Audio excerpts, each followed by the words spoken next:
Section 3.5 is the 5-number summary and box plots. The 5-number summary is just adding in the min and max to your quartiles.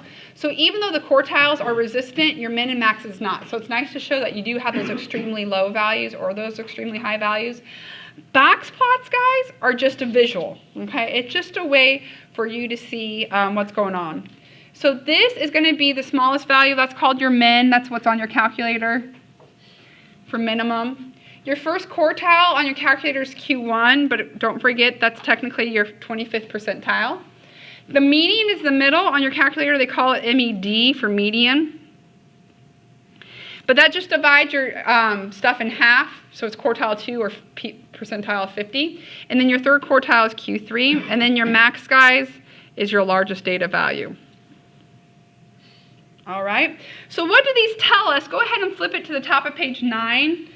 I think this is where I kind of summarize, like, what do you need to use when you're dealing with data that's skewed or not skewed. All right. The median is very resistant, so use the median for skewed. Measure middle for skewed data.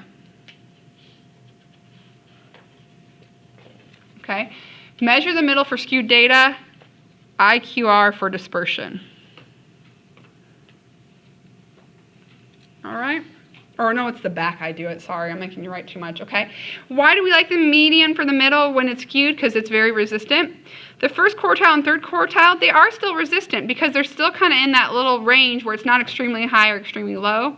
And of course, the smallest and the largest are not resistant, but it does definitely tell us the tails. So we can have an idea if it's left skewed or right skewed, just basically looking at the numbers that we're given, okay? So the 5-number summary is as easy as it is, okay? I already have it in my calculator. If you guys don't already have it in your calculator, when you go to edit, make sure you type over that 34 and make it a 54, way down there, okay? If you hit stat, calculate one variable stats, and scroll to the bottom, these 5 numbers are your 5-number summary. I would like for you to label them and label them in order if possible. So we could just label minimum equals 1 unit, whatever we're measuring. Your Q1 was the 7 units. Your Q2 or median, I don't care how you label it because technically it's both, is 17.5 units. Your Q3 is 27 units. And then your max, guys, is that high value of 54 units. And again, keep in mind what it's doing. It's showing you position. So say this is how many hours you worked in a week, perhaps, okay? I work 40 hours. Where would I be? I would be in that fourth quarter because I'm between 27 and 54.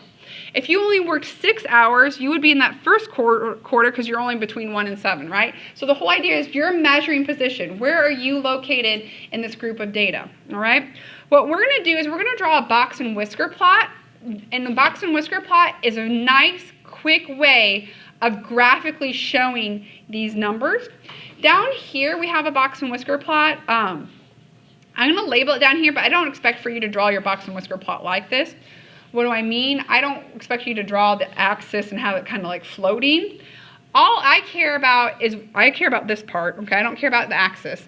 And I want you to label this as your min, this as your Q1, this is your median, this is your Q3, and this is your max. And that Q1 looks sloppy, so let me fix them up a little bit. So we don't need the axis, no axis. Draw proportionately.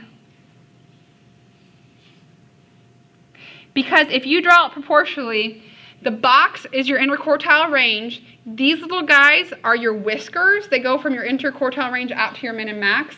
But if you draw it proportionately, I'm going to draw it right up here for this data, you can see whatever is the longer whisker, it's the skewness of your data. So it's a real quick way to get a graph and determine skewness, okay?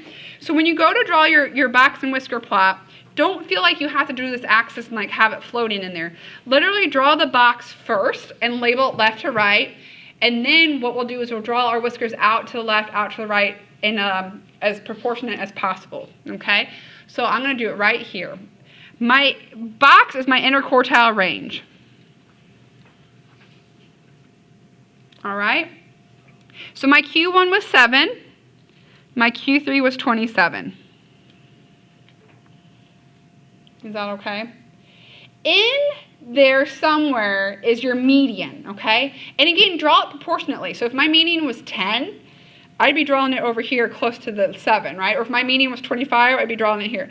17.5 happens to be almost perfectly in the middle, slightly towards the right. So I'll go in the middle and I'll slightly go to the right. There's my 17.5. All right? If this, I would say label up here if we had something, like if this was the number of hours worked, right, the number of hours worked, okay, measured in hours. We don't have a story to go with it, so we can't really label it. All right, next thing we're going to do is we're going to draw our whiskers, but try to do it proportionately to how you drew your box. What do I mean by that? Your IQR was a span of 20, right? So if we're going to go out to 1, we're not going to make it this big, right? If this is a span of 10, if we're going to go out to 1, we need to do about half that, right? So that's my min 1. Keep in mind, if you keep this rectangle, which is a span of 20, and add it on, that gets you to 47, correct? We need to go a little bit further. So I'm going to go out a little bit further than what my box is. I'm going to go out to 54 that way. Okay, so if you draw it proportionately, guys, you can tell me the skewness of this data because the tail is the whisker. That's our tail. So is this left skewed, right skewed, or bell shaped? Right skewed. So that just means be careful. Don't use the mean to measure your middle. Use that median to measure the middle. On average, people work around 17.5 hours. Don't use whatever our mean would be because that 54 would kind of pull it high to the right. All right, you guys are almost done. Hold on tight, okay? This last page, oops, sorry. I just pointed out that that whisker is technically the tail. So wherever the longer tail is the skewness of your graph. All right, so the last thing, guys, this is just blah, blah, blah, everything we just did to do a lower. Sometimes that they'll do, if you have outliers, lower fence, or upper fence, you don't actually use those as your mins and max. You would, like say 54 was an outlier, which it's not, but if it was, you just put an asterisk there, and this whisker would just go to the next highest. It'd go to like 33, okay? And it just shows that it's outside your fences. This is where I was talking about, okay? So if it's symmetric, use median to measure the middle, for the middle, and use standard deviation to measure the spread of your data. So if you guys have a symmetric or bell-shaped graph, measure the median for your middle, or not median, God, sorry. Who did it in pen? It's Molly's fault. You want to use your mean for the middle, which should technically be your median, but the mean for the middle. Notice how our two graphs look. Histogram, remember all that work it went into making our classes, upper and lower limits, grouping them, drawing our blocks? We can get the same symmetric graph by just making our box and whisker plot real quickly. Notice that the mean's right in the middle and our whiskers are approximately the same size, so they're not skewed either way, all right? Notice these two are similar where, again, it takes a big chunk, but this is skewed to the right, so this is why this is skewed to the right, this is skewed to the left, so this is skewed to the left. On both of these, you're going to use the median for the middle, and you're going to use the IQR for the spread. Because both of those are the two resistant measurements in those two categories, the middle and the spread of our data.